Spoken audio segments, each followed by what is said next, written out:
नमस्कार दोस्तों, Assam boy YouTube channel में आप सभी का स्वागत है और सभी किसान भाइयों को मेरा प्रणाम।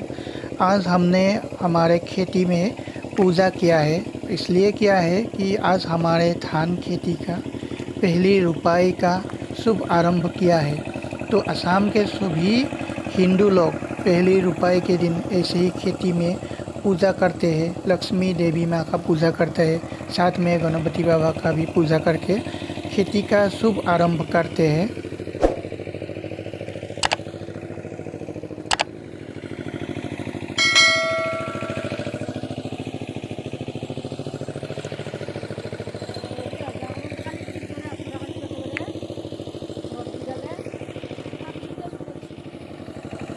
ये देखिए आप लोग, धान खेती का रुपाई हो रहा है।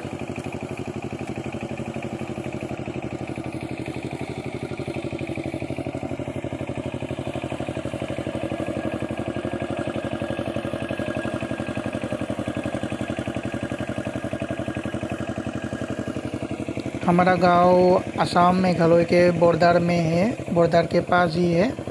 वो देखिए आप लोग, मेघालय का पहाड़ी इलाका है ये मेघालय का। आप लोग यहाँ घूमने आ सकते हैं। यहाँ बहुत ही अच्छा नज़ारा आप लोगों को देखने को मिलेगा। मेघालय के बॉर्डर में आप लोग गुवाहाटी का एयरपोर्ट, लोकप्रिय गोपीनाथ बरदলৈ एयरपोर्ट के नज़दीक ही है।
और ये जो पानी आ रहा है मेघालय के पहाड़ी से ही आ रहा है। पानी यहाँ नदी से आ रहा है।